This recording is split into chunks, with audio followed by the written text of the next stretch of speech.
Alright. Chapter 9. Oversea under stone. Hopefully Gulliver doesn't make too much noises with his toys. And let's go. Barney, left behind, flattened his nose against the window of Jane's bedroom. He saw Simon and Jane glance up and wave, but Great Uncle Mary was marching along without looking to right or left, a tall, thin figure vanishing into the dark. Barney smiled to himself. He knew that determined stride very well. He peered after them, until he could see nothing in the darkness but the lights of the village dancing in the black, rippled water among the ghostly boats. From the Withers's yacht, there was no light at all.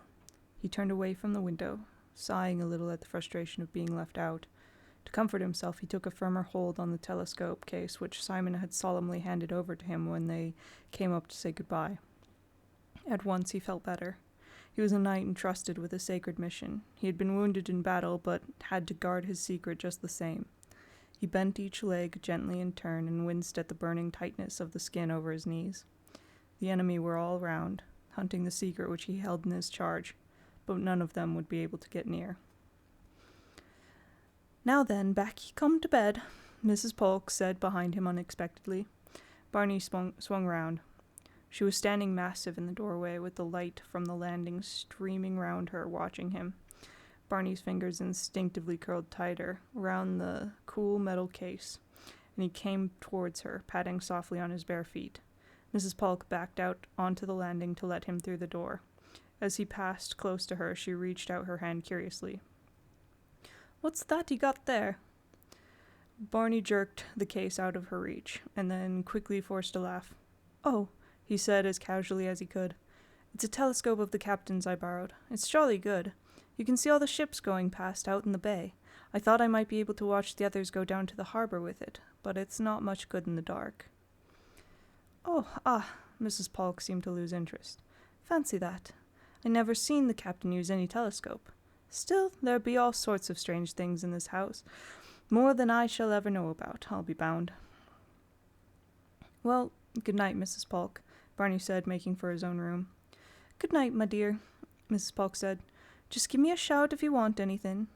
I reckon I'll be going to bed myself soon. My days of waiting up for fishermen are over."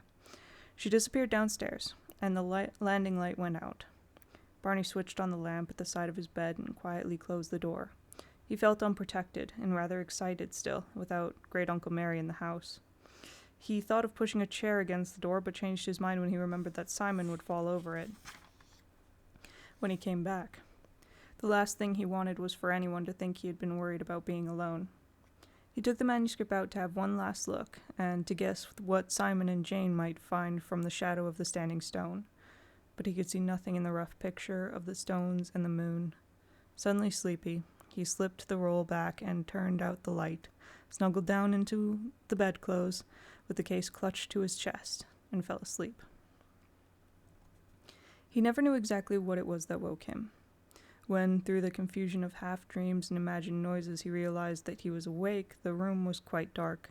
There was no sound but the constant murmur of the sea, very faint on this side of the house, but always in the air. But from the way all his senses were straining to catch something, he knew that a part of him which had not quite gone to sleep at all was warning him of some danger very near. He lay very still, but he could hear nothing. Then there was a very faint creak behind him from the direction of the door. Barney felt his heart begin to thump a little faster. He was used to hearing noises at night. Their flat in London was part of a very old house which creaked and muttered all the time at night, as if the walls and floor were breathing. Although he had never been awake here long enough to find out, he guessed that the grey house probably did the same. But this noise, somehow, was not as friendly as those. Barney did what he did at home whenever he woke up and heard a noise that sounded more like a burglar than an ordinary creak of the floor. He made the small, grumbling, yawning whimper that people give sometimes in their sleep, and turned over in bed as if he were settling himself down without waking up. As he turned, he half opened one eye for a quick look round the room. At home, when he did this, there was never anything to see at all, and he fell asleep again, feeling rather foolish. but this time it was different. By a faint line of light, he could see that the door was standing open, and near it the glow of a small torch was moving across the room. The light of the torch stopped quite still as he moved.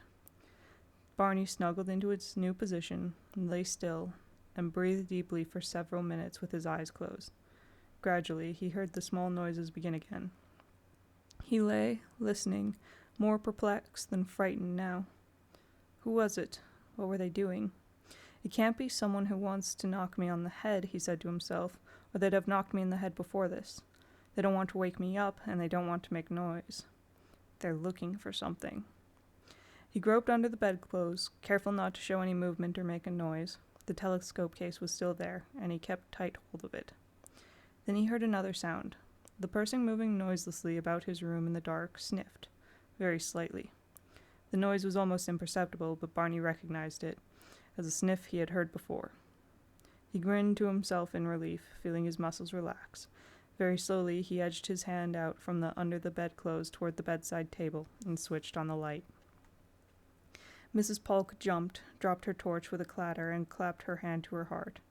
For some seconds, Barney was completely dazzled by the sudden light flooding the room, but he blinked his eyes clear in time to see disappointment and surprise on her face. Quickly, she pulled herself together and gave him a broad, reassuring smile.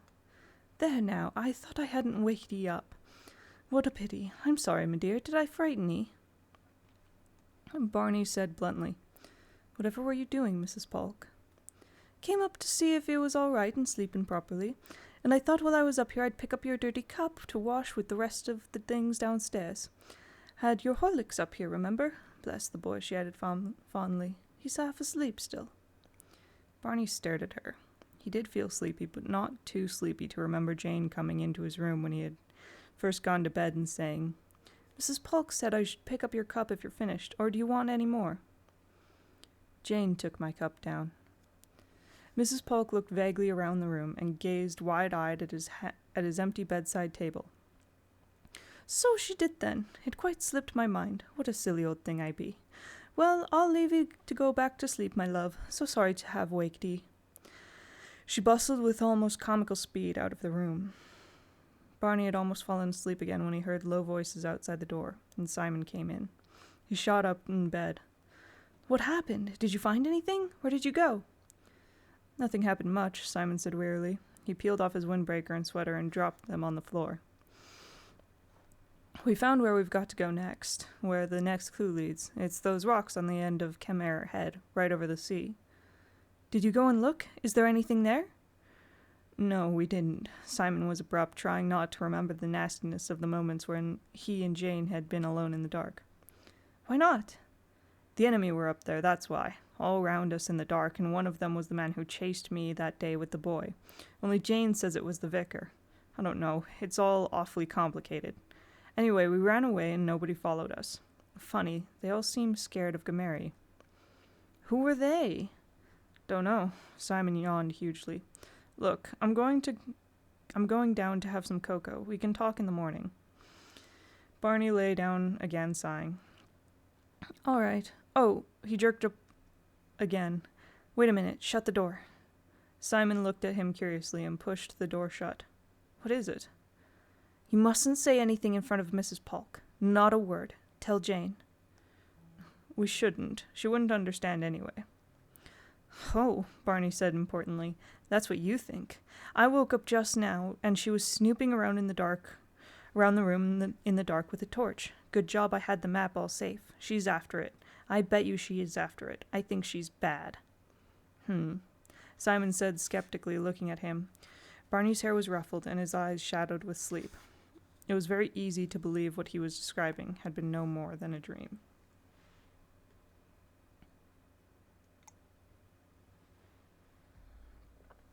When they went downstairs in the morning, Mrs. Polk was bustling energetically about the kitchen, beating eggs in a bowl with her elbow flicking up and down like a machine. "Breakfast," she said brightly. Barney watched her closely, but he could see nothing but good humor and beaming honesty. "And yet," he said insistently to himself, "she looked so guilty when I turned on the light." "It's a wonderful day again," Jane said happily as they sat down. The wind's still quite strong, but there isn't a cloud anywhere. It must have blown them all away. Ah, well, let's hope it doesn't blow the marquee away as well, Mrs. Polk said, putting an enormous jug of creamy yellow milk on the table. Yellow milk does not sound appetizing, but okay. What marquee? What? Mrs. Polk opened her eyes. Haven't you seen the posters? Why, 'tis Carnival Day today. People come in from all around, even from St. Austell. All sorts of things go on. There's a swimming gala in the harbour, then the band comes out, and there's dancing all the way up the street from the sea. They play the floral dance. You know the tune, surely. She began to sing lustily. I know it, Simon said, but I thought they only danced it somewhere else. Helston, said Jane. The Helston furry dance. It is furry. There are 2 R's. I am not joking. So they do, Mrs. Polk said. I reckon they copied it from us myself. Everyone knows Trowisick's floral dance was danced in my grandmother's time.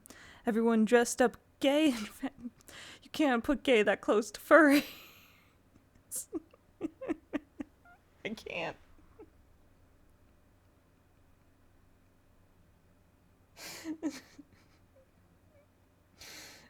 Words change meaning, and it's very funny.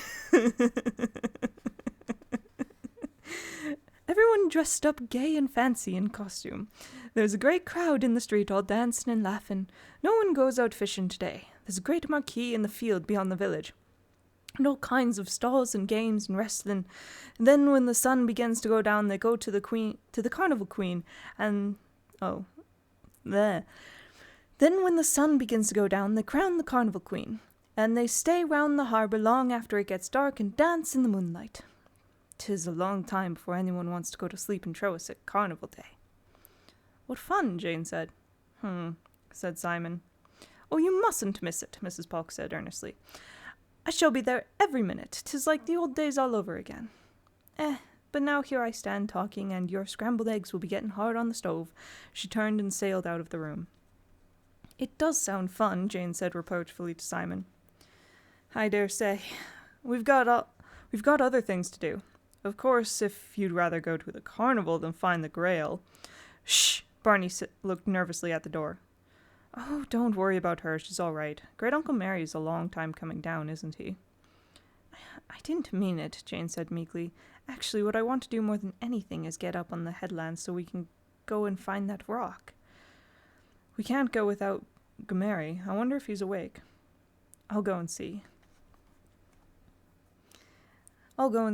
Barney slipped from his chair. Hey, where be you off to? Mrs. Polk nearly collided with him, carrying her tray through the door. Sit down and eat this now, while 'tis hot. I was going to call Great Uncle Mary. Now you leave him be, poor gentleman, Mrs. Polk said firmly, gadding about in the middle of the night, tidden natural at his age. No wonder he's having a good long sleep. Night fishing indeed. Not a fish to show for it after all that traipsing about. You proper worried him out last night. I reckon you remember we aren't all as young as you 3. She waved her finger at them. Now you get along into the sun after your breakfast and let him have his sleep out. She departed again, shutting the door behind her. Oh dear, Jane said abashed. She's right, you know. Great Uncle Mary is quite old, really. Well, he's not doddering, Simon said defensively. He doesn't seem old at all sometimes. He went like a rocket last night. And carrying you. It was all I could do to keep up with him. Well, perhaps this is the after effect. Jane's conscience was beginning to nag. Last night must have been an awful strain on him. What with one thing and another, I don't think we should wake him up. It's only 9 o'clock after all. But we haven't made any plans or anything, said Barney. Perhaps we ought to wait here till he does wake up, Simon said despondently. Oh no, why would we? He wouldn't mind if we went on to the headland. He can follow us when he's had his sleep. Didn't he say we shouldn't go anywhere without him from now on? Barney said doubtfully. Or anyway, not without telling him? Well, we can leave a message for him with Mrs. Polk. No, we can't. Barney thinks Mrs. Polk is one of the enemy, said Simon skeptically. Oh, surely not, Jane said vaguely. Well, anyway, we don't really have to leave a message. He's bound to guess where we've gone. There's only one place any of us would want to go, and that's to the rocks of Khmer Head. We can say to Mrs. Polk that he'll know where we've gone, just like that, and then she'll tell him and he'll understand. We can say we've taken Rufus for a walk, Barney said hopefully. That's not a bad idea. Where is he? In the kitchen. I'll go and get him. Tell Mrs. Polk while you're there, and tell her we'll see her at her beloved Carnival. We probably will anyway. Barney bolted the last of his scrambled egg and went out to the kitchen, munching a piece of toast. Simon suddenly had an idea. He got up and crossed the window and peered out down the hill. He turned back quickly to Jane. We might have known. They're watching us already. That boy's at the bottom of the road, sitting on the wall. Not doing anything, just sitting there, looking up here. They must be waiting for us to come out because they don't know whether we found a clue last night that will lead us somewhere. Oh gosh, Jane bit her lip. That night on the headland had left her more deeply nervous than ever before. It was as if they were fighting not people, but a dark force that used people as its tools, and could do what it liked with them. Isn't there a back way out of the house up to the headland? I don't know. How funny we've never looked. Well, we've been doing other things, I suppose. Even if there is one, they'd be watching. Well, the only person who'd be likely to know about the back way is that Bill, and he's at the front. There's no harm in looking. Barney had come back, with Rufus lolloping joyfully at his side. There is a way, he said. You can get through the hedge at the top of the back of the garden. I found it one morning before you were up. Rufus showed me, actually. He was dashing about and suddenly he disappeared. And then I heard him barking miles away outside, halfway up the headland. You come out into a lane and then you're out on Khmer Head before you know it. It's a good way out because they wouldn't expect us to go through. There's no gate or anything. Gameri won't know about that way, Jane said suddenly. He'll come out the front way and they'll follow him, and it'll be just as bad as if they'd follow us in the first place. No fear, Barney said confidently. He'll shake them off somehow. I bet you this is one time they won't have the slightest idea where we are.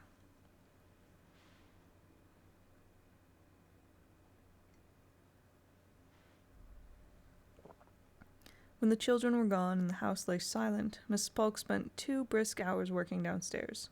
She took care not to make a noise, then she sat down in the kitchen to drink a leisurely cup of tea. She made the tea very strong, using one of the captain's best cups, very large, made of thin, almost translucent white china. She sat at the kitchen table sipping from it, a look of great, secret satisfaction on her face. I don't trust Mrs. Polk. I'm going to be honest. I think Barney's right. After a while, she went to a cupboard under the sink, pulled out her big shopping bag, and took from it a brilliant jumble of colored ribbons with an elaborate feather structure, not unlike a Red Indian headdress. Interesting choice of words, and the R in red and the I in Indian is both capitalized, just to make sure you know exactly what kind of... It's Native American, Susan. Oof. She set this on her head, looked at herself in the mirror and chuckled. Then she carefully put it aside and poured out some more tea in a fresh cup. She put this on a tray and sailed out into the hall upstairs, a great, smiling, mysterious galleon of a woman. Without knocking, she opened the door of Great Uncle Mary's room, went in, and set down the tray by the bed. Great Uncle Mary was buried in the bedclothes, breathing heavily. Mrs. Polk pulled back the curtains to let the light pour into the dim room, bent down and shook him roughly by the shoulder. As he stirred, she drew back quickly and stood waiting, beaming down at him with her usual doting motherly smile. He yawned, groaned, and clutched his head sleepily, running his fingers back through his untidy white hair. "Time to get up, Professor," said Mrs. Polk brightly. "Nice long rest I let 'ee have, after all that gadding about last night. Done 'ee good, I'll be bound. Not all as young as we used to be now, are we? Are we now?" Great Uncle Mary looked at her and grunted, blinking himself awake. "Drink 'ee's tea now, and and I'll go and get these breakfast." Mrs. Polk, rich voice flowed on as she turned to twitch the curtains tidy. "Can have it in peace and blessed quiet for once. The children have been out for hours." Suddenly, Great Uncle Mary was very wide awake. He sat up straight-backed, and a startling sight in his bright red pajama jacket. "What time is it?" "Why, 'tis gone 11, Mrs. Polk beamed at him. "Where have the children gone?" "No, now don't you worry about them. They can look after themselves well enough for one day." "Little idiots. Where are they?" His forehead creased. Now, Professor," Mrs. Polk said chidingly. "Gone off to Savy in a journey they have, as a matter of fact. Thoughtful, well-brought-up little things they are. For all their mother's a bit higgledy-piggledy, been begging your pardon. Gone off to Truro for 'ee." "Truro? Truro? Truro.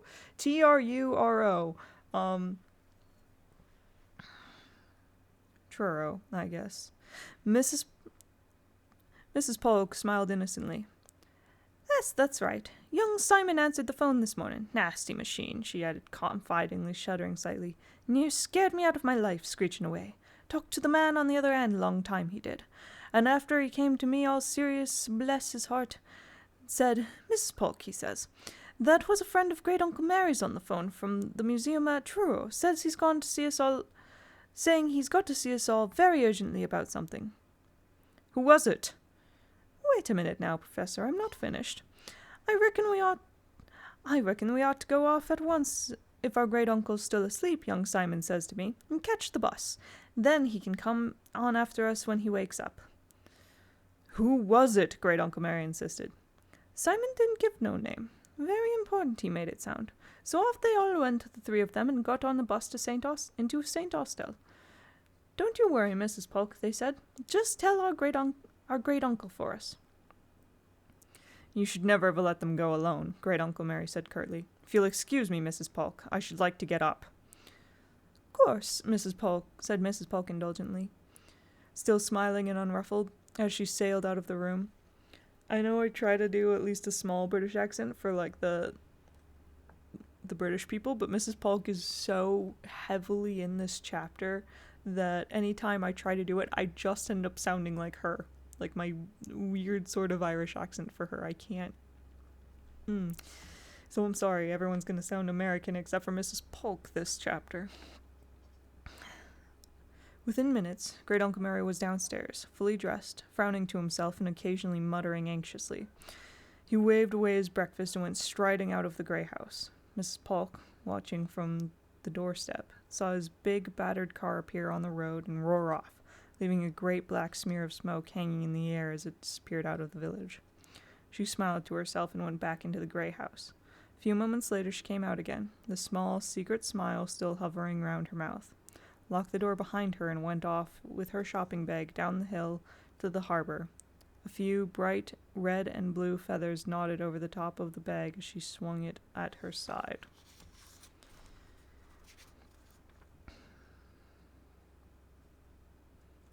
And we'll do chapter 10 too.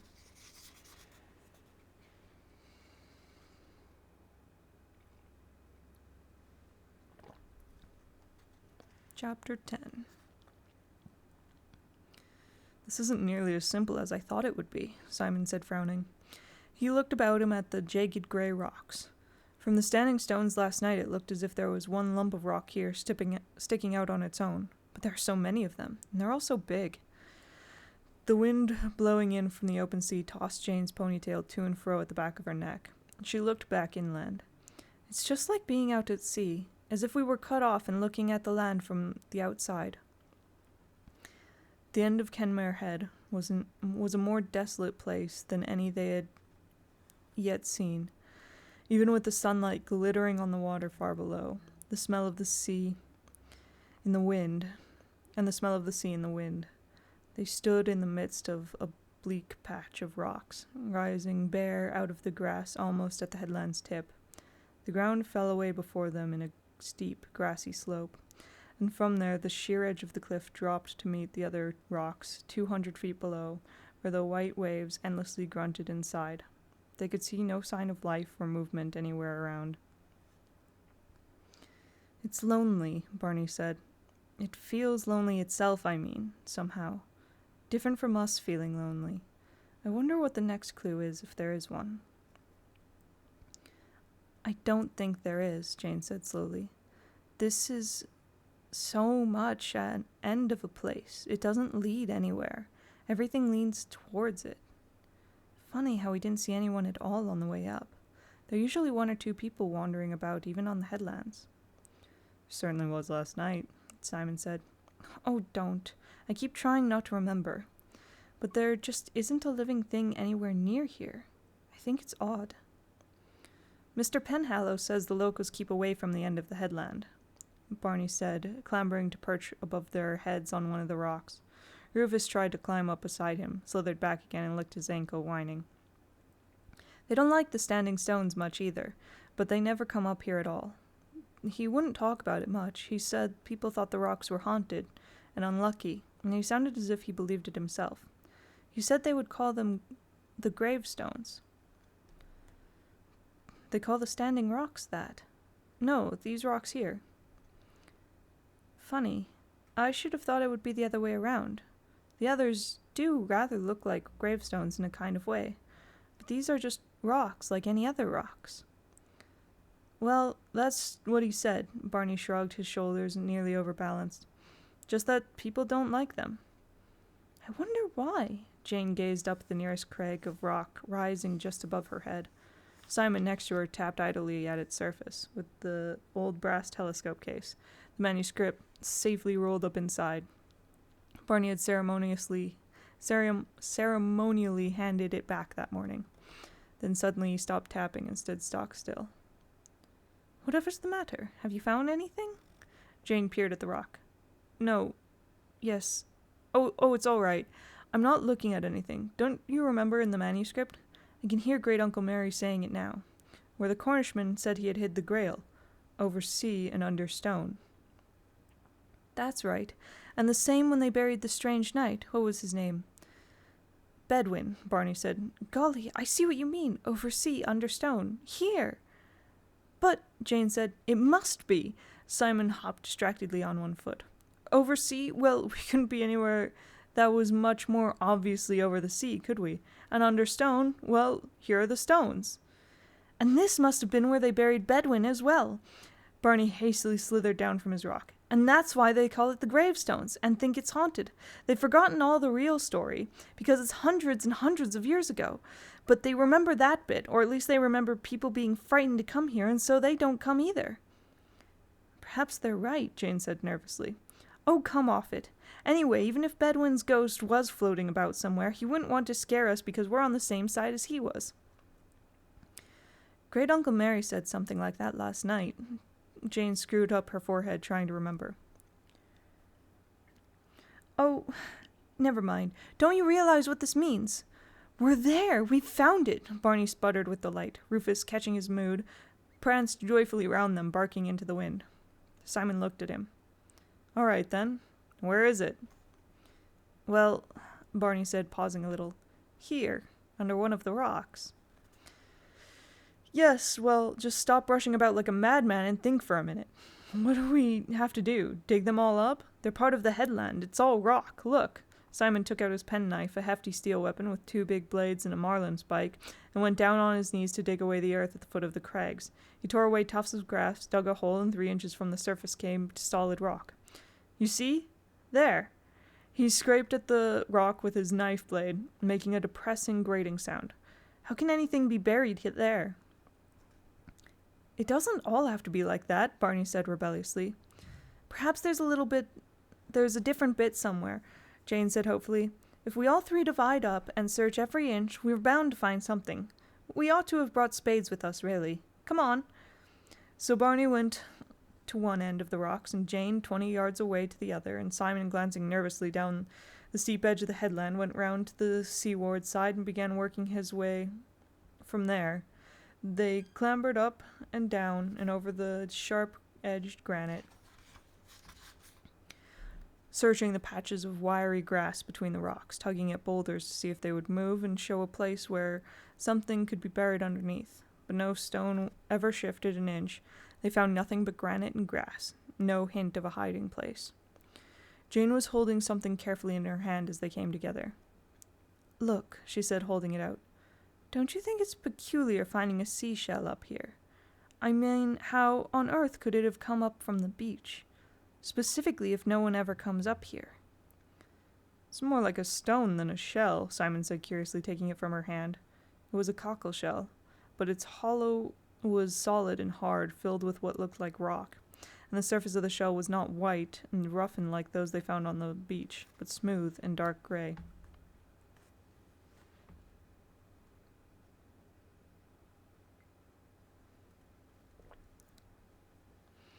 "A visitor must have dropped it," Barney said easily. "Visitors wouldn't be frightened of coming up here. They wouldn't know anything about about what the Trevisick people say." "I suppose so." They all thought of visitors scornfully. "Oh well." Jane put the shell in her pocket and looked around hopelessly. "This is awful. We're stuck. What can we do now?" "There must be something up here. There must. We don't really know. Perhaps it's just another step on the ladder. But there's nothing else marked to follow. Let's have a look at the map again." Simon squatted down on the grass and unscrewed the telescope case. They peered at the manuscript, its words and lines faint brown in the sun. I'm certain he meant this to be the end of the quest." "I'm certain he meant this to be the end of the quest," Barney said obstinately. "Look at the way the end of the headland stands all on its own. There's nothing to lead anywhere else." Barney stared pensively at the map. "Perhaps it just leads back to where we started from. He might have been pulling our legs all the while, a sort of insurance policy, to make it difficult for anyone to find the Grail." "Perhaps he hid it somewhere we shall never find. Perhaps he took it with him after all. Perhaps it doesn't exist." They sat round in a gloomy group, ignoring the sunshine and magnificent sweep of coast and sea. There was a long, despondent silence. Barney glanced up idly. "Where's Rufus gone to?" "Dunno," Simon said morosely. "Fallen over the cliff, I expect. It's the sort of stupid thing that animal would do." "Oh no!" Barney scrambled to his feet in concern. "I hope he's all right. Rufus! Rufus!" He put 2 fingers in his mouth and let out an ear-splitting whistle. Jane winced. They saw nothing, and heard nothing but the wind, and then they became aware of a curious noise just above their head, a kind of scuffling, scrabbling whine. "He's up there!" Barney clambered round to the side of the rocks. They saw the top of his fair head appear behind a jutting grey hump as he stood up. Then he suddenly vanished. His voice came over the rocks to them in the wind, muffled but tense with excitement. "Hey! Come over here, quick!" The rocks made a kind of fortress, rising one after the other like rows of battlements. They found him in the middle, crouching beside one of the peaks, watching Rufus. The dog stood quivering and intent, his nose close against the rock, and one paw scraping feebly as he whined and sniffed. "Quick," Barney said without turning around. "I don't know what he's trying to do, but I think he's found something. I've never seen him like this before. If it's rats or rabbits, he just goes mad and barks and rushes about, but this is different. Look at him." Rufus seemed to be standing in a trance, unable to tear himself away from the rock face. Let me look," Simon said. He stepped carefully past Barney and put one arm around Rufus's neck, fondling him under the chin as he drew him away from the rock. "There's a tiny gap here." His voice came back to them. "I can get my fingers Ow! I say, this top rock moves. I felt it shift. I'm sure I did. Nearly caught my hand. It's terrifically big, but I think... Jane, can you get round on my other side?" Jane squeezed herself between the rocks next to him. Now get hold there," Simon directed her. "That jutting out bit. When I tell you, push as hard as you can away from you, towards the sea. Wait a minute, I've got to get a grip on my side. I don't know if this'll work. Now, heave!" Obediently, but without any idea of what she was supposed to be doing, Jane pushed with all her might at the rock face, with Simon panting and heaving beside her. For a strained moment nothing happened. Then, just as their lungs seemed about to burst, they felt the rock move beneath their hands. It gave a very slight tremor, and then a grinding, grating lurch. They staggered back, and the great, rough, round rock rolled away from their hands and down into the nearest hollow. They could feel the crunching thud of its fall shake the rock where they stood. Where the boulder had been, there was a dark, shapeless hole about 2 feet across. They stood still, gaping. Rufus pattered forward across the rocks and bent his head to sniff delicately at it, then turned back, his tail waving and his tongue hanging out over his teeth as if he were grinning. Simon moved forward at last and pulled away a couple of smaller rocks from the edge of the hole. He knelt down by it and peered inside, then put his arm in to see how deep it was. His arm disappeared up to his shoulder until he was lying flat. He could feel nothing but rock at the sides. He blinked at Barney and Jane. "I can't feel any bottom to it," he said, hushed. His voice brought back their own, and they found they had been holding their breaths. "Get up, let's have a look." "This must be it, mustn't it? It must be where he hid the grail. How deep do you think it goes?" "Gosh, this is terrific. Clever old Rufus." Rufus wagged his tail faster. "That chunk of rock," Jane said, looking at it reverently where it lay on its side. "It must have been there for 900 years. Imagine, 900 years." "Well, it wasn't exactly loose, was it?" Simon flexed his strained arm muscles tenderly. "Though it must have been fairly delicately balanced, or we shouldn't have been able to shift it at all. Anyway, we've got to find out how deep this goes before we know if there's anything there." He looked thoughtfully at the gaping dark mouth in the rock. Jane sighed to herself and stopped thinking about the centuries. "Drop a stone down." "Drop a stone..." My Jane voice is not great today. "Drop a stone down, then you can hear how deep it is, like thunderstorms, counting the seconds between lightning and thunder to see how far away the storm is." Simon picked up a loose chunk of rock from the edge of the hole and poised it over the blackness. He let go and it dropped out of sight. They listened. After a long time, Jane sat back on her heels. "I couldn't hear anything." "Nor could I." "Try again." Simon dropped another stone into the hole, and again they strained their ears to see if they could hear it strike the bottom. Nothing happened. There wasn't anything then either. "No, it must be bottomless." "Don't be an idiot, it can't be." "Perhaps it comes out in Australia," Barney said. He looked nervously at the hole. "It just means the noise was too far away for us to hear," Simon said. "But it must be tremendously deep. I wish we'd brought a rope." "Look in your pockets," Jane said. "They're always full of junk. So are Barney's. At least Mother's always saying so when she has to empty them. You might have some string or something." "Junk yourself," Simon said indignantly. But then he turned out his pockets onto the rock. The results, though interesting, were not very much help. Simon lay out his array of belongings, including his knife, a very dirty handkerchief, and a little scratched glass-covered compass. 2 and 7 pence halfpenny and a stump of candle. 2 screwed-up bus tickets. 4 toffees in battered cellophane wrappings, and a fountain pen. "Well," he said, "we can have a toffee each anyway." He handed them around solemnly. The toffees were slightly furry at the edges and where the cellophane had come loose, but tasted none the worse for that. Simon gave the 4th to Rufus, who made a few grimacing attempts to chew it and then swallowed it whole. "What a waste," Barney said. He emptied his own pockets in a shower of sand. A green glass marble with an orange pip in the middle, a small white pebble, a 6 pence and 4 farthings, a headless lead sailor, a handkerchief, miraculously much cleaner than Simon's, and a thick piece of wire curved round both ends. "Whatever do you carry that for?" demanded Jane. "Well, you never know," Barney said vaguely. "Might come in useful. Come on, let's have a look at yours." "Nothing in them," Jane said, a trifle smugly. She pulled both pockets of her jeans inside out. "You have pockets, you should use them." "Jane."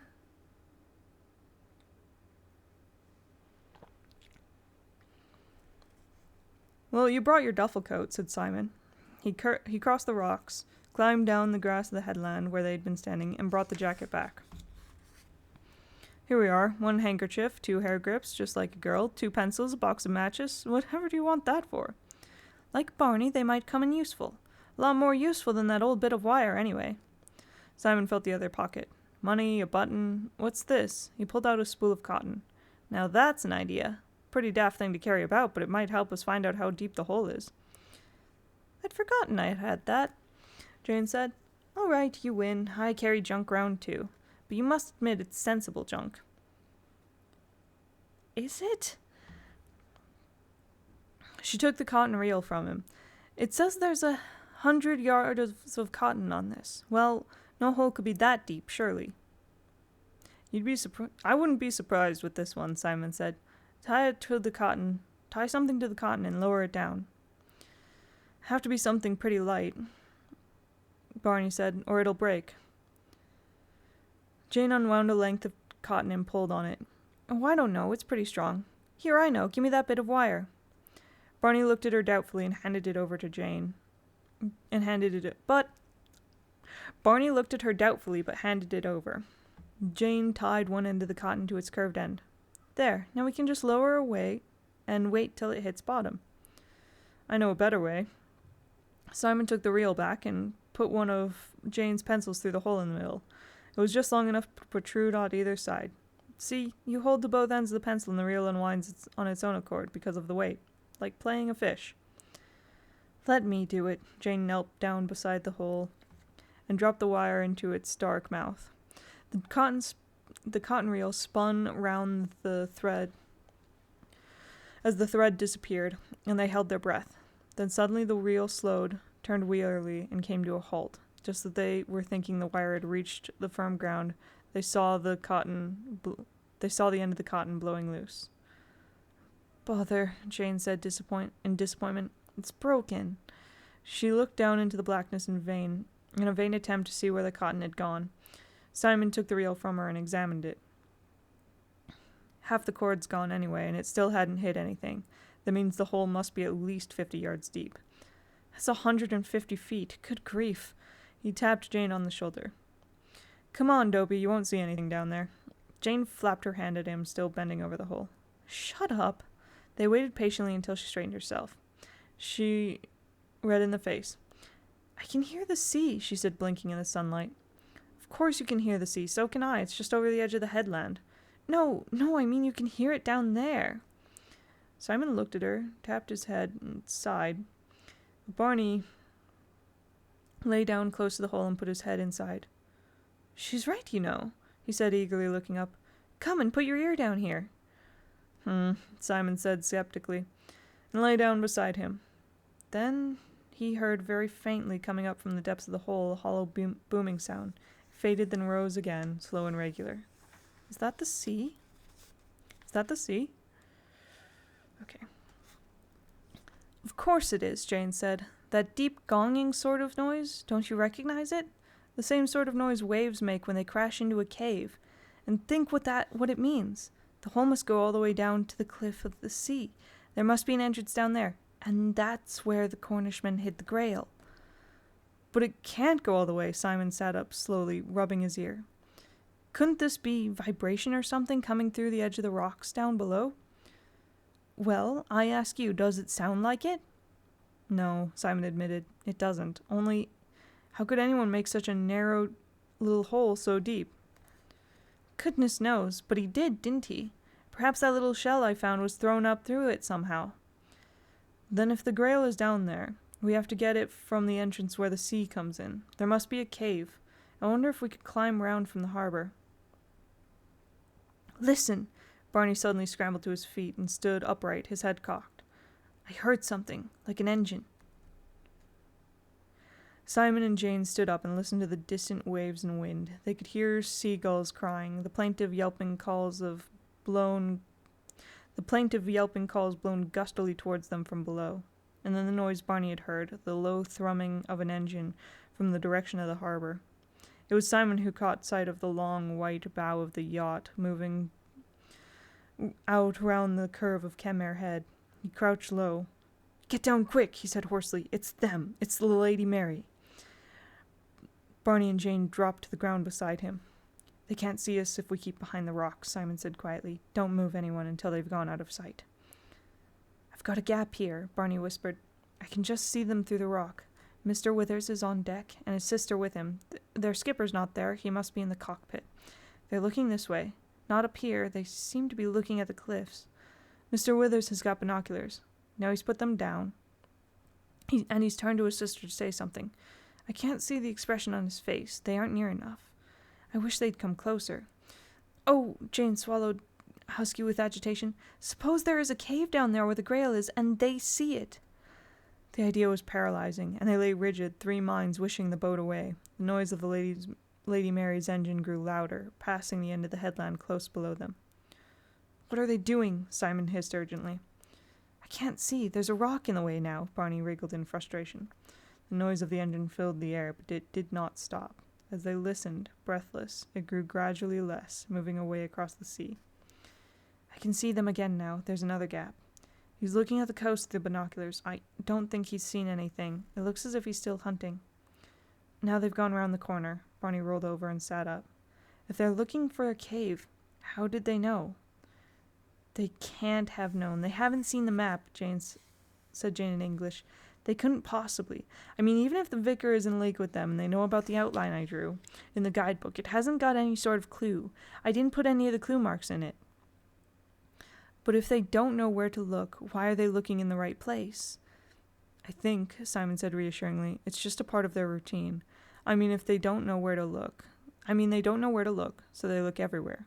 Great Uncle Mary said something like that the first day we talked. It's like the way they search the house, all at random without any sort of plan. Perhaps they've thought of the idea of a cave vaguely, and they're scouring the whole coast in case they find one. Not just this part, but all the way up and down. They don't know there is one. Well, we do. If it's there, why didn't they see it? Perhaps they did, Barney said gloomily. Oh no, they can't have. They'd have stopped. At any rate, they wouldn't have gone on looking like you said they were.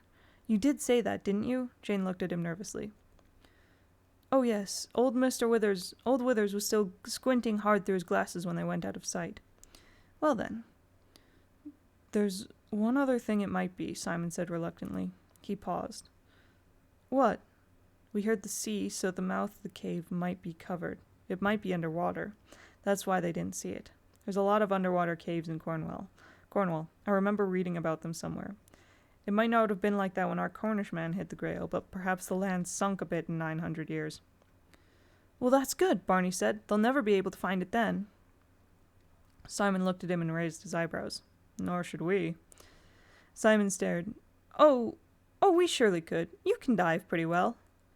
We wouldn't have a chance. I can dive, but I'm not a fish. I suppose the whole thing would be full of water, Jane said slowly, and the Grail would be undersea, and all eaten away like the wrecks of ships. Covered in barnacles, said Simon. It can't be. It mustn't be. He said over the sea, and it must be over the sea. We shall just have to find out. Great Uncle Mary will know. They stared at one another in consternation. Gmary! I'd forgotten all about him. Where is he? We've been up for ages. He must have woken up hours ago. Barney, what exactly did you ask Mrs. Polk to tell him? I said she would say we'd gone for a walk with Rufus. He'd know where. She looked at me a bit funny, but she said she'd give him the message. I tried to make it sound like a game, Barney said very seriously. I do hope nothing's happened to him, Jane said anxiously. Don't worry. I expect he's still snoring, Simon said. He looked at his watch. It's 11:30. Let's get down quickly before the yacht comes back. We might not be so lucky next time if they came back under sail and we shouldn't hear them. I wonder why they didn't last time. There's more than enough wind. He frowned. Oh, never mind, Barney said. Let's go and find Gmary. Round the back again. That boy might still be watching the front. No, we shall have to go the front way. Gmary might be coming up. I've got a feeling we haven't much time left. We shall just have to risk getting caught. Come on. I'm so sorry that my voice won't do more than 2 chapters. Haven't done an hour yet.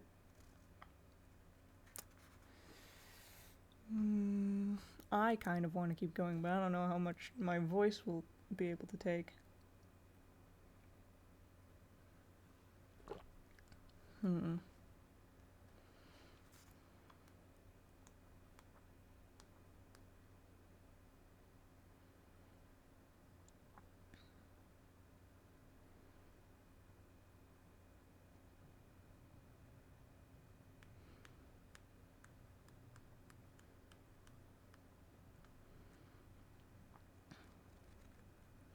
Okay, looks like chapter 11 isn't that long, but chapter 12 is very long.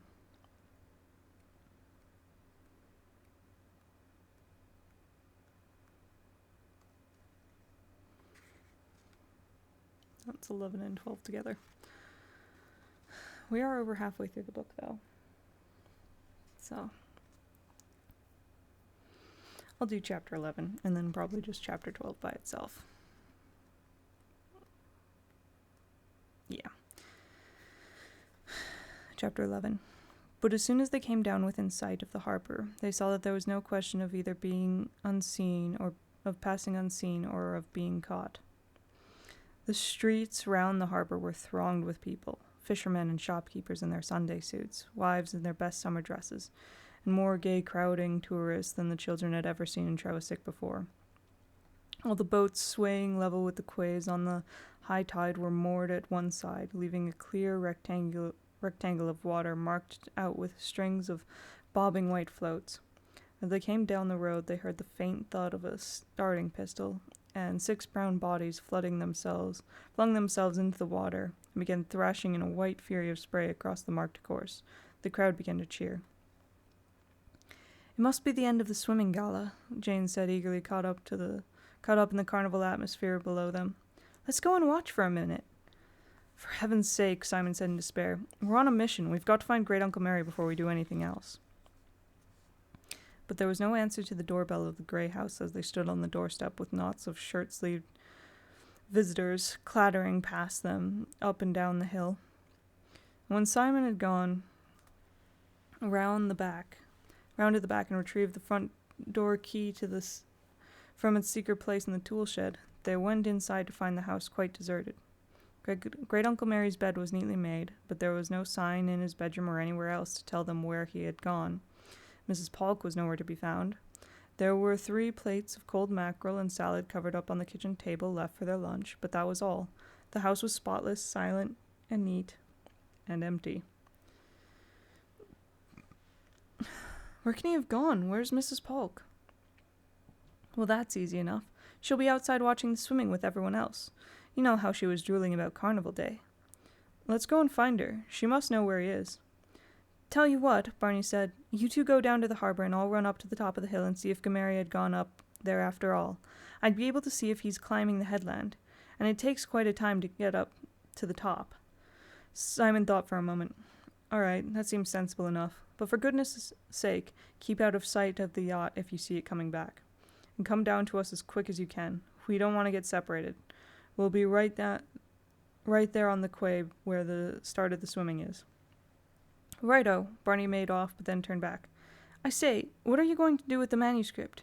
If we don't find Gamerian, we're all on our own. Do you think it's safe to go on carrying it about?" "A lot safer than I'd feel if we left it anywhere," Simon said grimly, looking down at the case in his hand. "I'm going to hang on to it, whatever happens." "Oh well," Barney said cheerfully. "Don't drop it in the harbor, that's all. Cheerio, shan't be long." "I'm glad he's so bright about it," Jane said as the front door slammed. "I wish I were. It's as if there's someone waiting behind every corner to pounce on us. I only feel safe when I'm in bed." "Cheer up," said Simon. "You're still suffering from last night. I was scared then too, but I'm not now. Try and forget about it." "That's all very well," said poor Jane miserably, "but everyone seems to be turning out to be bad now, and it isn't even as if we knew what sort of badness it is. Why do they all want the manuscript so much?" "Well," Simon wrinkled his forehead, trying to remember what Great Uncle Mary had said on the first day. "It's the Grail they want, isn't it? Because it stands for something, somehow. And that's why Gameri wants to find it as well. It's like 2 armies fighting in history. You're never quite sure what they're actually fighting about, only that one wants to beat the other." "Great Uncle Mary's like an army sometimes, all in one person. Those times when he goes all peculiar and distant and you feel like he's not quite there." "Well, there you are then. It's the same with the others. They're a kind of bad army. Up on the standing stones last night, even before we knew they were there, you could still feel the badness." "I know," Jane said fervently. "Oh dear, I should feel much better if we knew where Great Uncle Mary was." "We shall know as soon as we find Mrs. Polk. Buck up, Jane." Simon patted her awkwardly on the shoulder. "Come on, let's go down to the harbor. Barney will get there before us at this rate." Jane nodded, feeling a little better. A little better. Oh, Mother and Father will be back this afternoon. Do you think we ought to leave a note? No, we'll be back long before them. They went out of the grey house, leaving it to its silence, and walked down the hill to the harbour. Unfamiliar children were running all over the place, ignoring their anxious calling parents, and the sleepy little shop which sold ice cream down the quay was festooned with flags and posters doing a roaring trade. Simon and Jane threaded their way along the side of the harbour, through the wandering crowds to the course marked out for the swimming gala, but they felt as if they were paddling against a current. All the crowds were moving towards them, and when they reached the right place they found everything was over. Only a few boys and girls dodging wet through the crowds in swimsuits, and the bobbing lines of floats in the empty water showed that there had been a swimming gala at all. One of the swimmers brushed past Simon, and as he glanced up at the wet brown body, he recognized the face below the dark, water-flattened hair. It was Bill. The boy's mouth opened and he paused belligerently. But then in an instant, changing his mind, he scowled and disappeared, running barefoot through the crowds towards the front quay. "Hey, Jane! Jane!" Simon called urgently. She was a few paces ahead of him and had not noticed Bill. A deep voice said in Simon's ear, "Your young friend lost in's race. He's not in a very good temper. Their overs be all the same." Simon looked around and saw the beaming, wrinkled, brown face of the old fisherman they had met the day when they first encountered the boy Bill. "Hello, Mr. Penhallow," he said, reflecting on how odd the greeting sounded. "Was he in the swimming gala, then?" "Aye, that he was. The race for the championship. Behaved himself badly as usual, too, lost by a few yards, and turned his back on the winter when the lad went to thank him for a good race." He chuckled. "The winner were my youngest." "Your son?" Jane said, who had turned back at Simon's call. She looked at Mr. Penhallow's weather-beaten face. He looked much too old to have a son young enough for a swimming race. "Ah's right," said the fisherman equably. "Tough little lad. He's 16 now, on leave from the Merchant Navy." "I say," Simon said, impressed. "Could I join the Merchant Navy when I'm 16, do you think?" "You wait a while," said Mr. Penhallow, twinkling at him. "'Tis a hard life at sea." "Barney says he wants to be a fisherman like you now," Jane said, "with a boat like the White Heather." Mr. Penhallow laughed. "That's an idea that won't last long, neither. I'd taken out with us one night if he were a bit bigger. Then he'd soon change his tune." "Are you going out tonight?" "No, having a rest." Jane, suddenly feeling one of her shoes damp, looked down and found she was standing in a pool of water. She moved hurriedly. "The swimmers must have splashed about a lot. There are puddles all along the quay." "Not just the swimming, my love," Mr. Penhallow said. "'Tis the tide. Came right over here this morning. Spring tides be higher than usual this month." Oh, wow. The glare from the sun. I'm just gonna do this. Let's see here.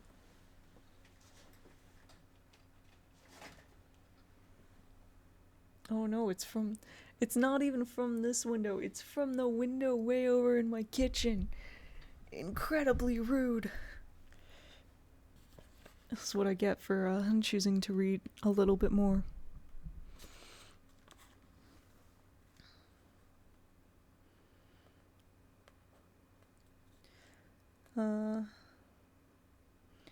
"Oh yes," said Simon. "Look, there are bits of seaweed right at the back of the path. Must have washed right up to the wall. Does it often come as high as that?" "Not often. Once or twice a year, usually. March and September. 'Tis strange to have such big tides in August. I reckon 'tis because of these strong winds we've been having." "How low will it go down?" Jane said, fascinated. "Oh, a long way. Through the harbour don't look as pretty at any low tide, but it do look worse in the biggest springs. Lot of sinking old mud and weed that you don't normally see. You wait till about 5 o'clock today. Still, I dare say you'll be watching the carnival like everyone else then." "I expect so," Simon said vaguely. He was thinking furiously. It was as if the fisherman's words had touched Oh, come on. I just want this out of the way. I got a goat. Anyway. It was as if the fisherman's words had touched a spring in his brain. Mr. Penhallow, he said, carefully casual. I suppose when you get really low tide, there's a lot more rocks than usual uncovered outside the harbor. A good lot, the fisherman said. They do say 'tis possible to walk all the way round from Trevisick Harbour to the Dodman. That's 2 or 3 bays beyond Kenmare Head. But that be nothing more than a tale. I dare say the rocks be uncovered, but the tide'll be coming up again before you was halfway there. Jane was only half listening. Mr. Penhallow, we were looking for Mrs. Polk. She's the lady who keeps house for us. Do you know her? No, Molly Polk, said Mr. Penhallow, chuckling. I should say I do. Nice lass she used to be. Still is, but she turned a bit miserly when old Jim Polk died. Costing your mum and dad a pretty penny, I'll be bound. Do anything for an extra £1, old Moll. Now, come to think of it, of course, she's your young friend Bill's auntie, too. Mrs. Polk is? Jane said, amazed. That awful boy? Ah, Mr. Penhallow said placidly. The 2 sides of the family don't have much to do with each other, mind. Most of the Trevisick forget them even related. Don't suppose Moll likes people to know. I think Great-Uncle Mary told me once, Simon said. I'd clean forgotten. He said Bill was Mrs. Polk's no-good brother's son. Jane said thoughtfully, I wonder whether... Oh, well, it doesn't matter now. Have you seen her anywhere about? Let me see now. I did pass the time of day with her. Up on the front quay. She were all dressed up for the carnival, some funny affair on her head, helping with the procession most like. I reckon you'll still find her up there unless she's popped in to have her dinner. The crowds had thinned round them now, milling about instead on the front quay here and there.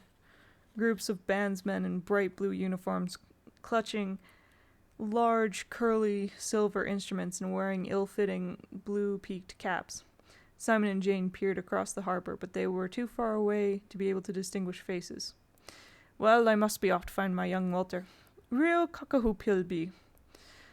Cock-a-hoop, yeah, cock-a-hoop, okay. Remember me to our little fisherman, my dears. Mr. Penhallow toddled off along the quay, grinning to himself.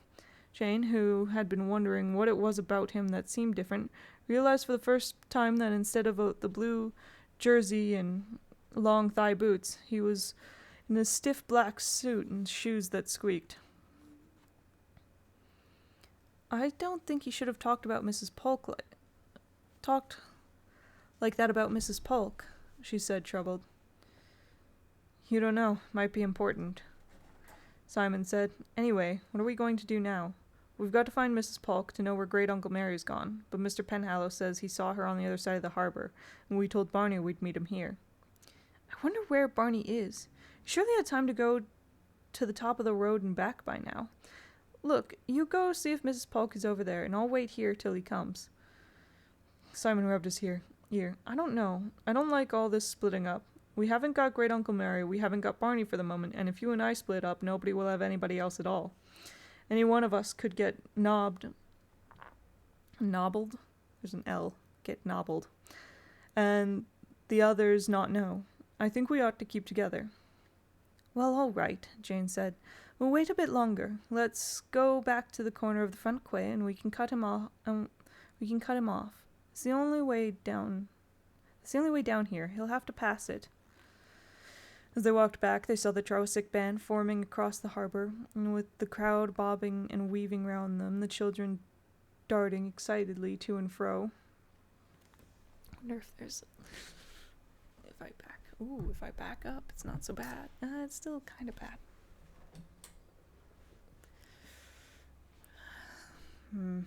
I'm sorry. Anyway. As they walked back, they saw the Trevisick band forming across the harbour. with the crowd bobbing and weaving around them and children darting excitedly to and fro on the edge. One or two strange figures stood out among the white shirts and summer dresses, tall, fantastically colored, decked with ribbons and leaves and fake, with monstrous false heads set on their shoulders. They must be part of the carnival procession. I think it's starting. I think it's starting. Listen, what horrible noise. The band had begun a wavery, brassy tune that resolved itself gradually into a recognizable march. Oh, come on, it's not that bad, Jane said. I expect they're more used to fishing than playing trumpets. Anyway, it's very cheerful sounding. I like it. Humph. Let's sit on the wall here at the corner. We can catch Barney when he passes. Simon crossed into the road and looked up the hill. I can't see any sign of him, but there's so many people about it's difficult to see properly. Oh well. Jane hoisted herself up onto the wall, wincing as the rough slate rubbed the skin behind her knees. We'll just wait. Hey, listen, the music's getting louder. Music, Simon said. Well, it is. Oh, look, the procession started. And they're coming this way. I thought Mrs. Polk said they would go straight up the hill. Perhaps they go up from this corner of the harbor instead of the other. Or perhaps they go around the village first. Look, they're all dressed up.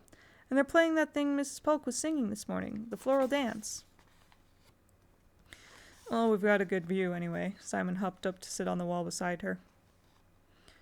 Slowly the crowd drew near them along the front quay, children running and jumping about in front of the red-faced puffing band. Behind them, edged by delighted pushing throngs of visitors, came a dancing file of the fantastic figures they had seen from across the harbor, the monstrous heads lurching and hopping in a slow parody of dance, and others, masked in disguise, weaving in and out of the crowds. Here and there they swooped on the bystanders, taking pretty girls by the hand, pretending to strike squealing old ladies with a ribbon wand, guiding the visitors and villagers to join hands and dance with them in rows across the width of the street. Pom, pom, de pom, pom, pom. The music boomed in the children's ears as they sat on the wall, and the crowds eddied around them on the corner, flowing up the hill as well as down. Jane, beaming around her in delight at the tops of the giant grinning heads, suddenly stared across the crowd. She pointed and shouted something in Simon's ear. Simon could hear nothing but the music, thrumming round him, till the wall seemed to shake. What? He shouted back. Jane ducked her head close to his ear. There's Mrs. Polk. Look, just over there, with feathers on her head, behind the man covered in leaves. Quickly, let's catch her. And before Simon could stop her, she had slipped down from the wall and was on the edge of the crowd. Simon jumped down after her and caught at her arm, just as she was about to push her way across the crowd between two dancing and laughing files. Not now, Jane! But he, too, was swept along for several yards by the dancing crowd before he could pull her back into clear space.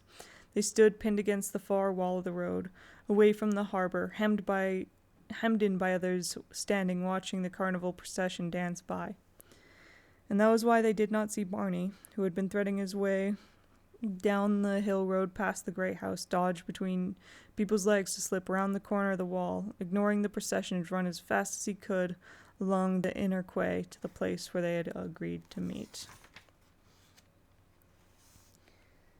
And that is all for today, because that's all my voice can take, and the sun is shining in my eyes. I'm on a night shift, so that's why this is happening, because I decided to wait until early in the morning to do this. So anyway, we'll get on to chapter 12 soon enough, as soon as my voice recovers from this, and yeah. Hope you guys enjoyed. See you next time.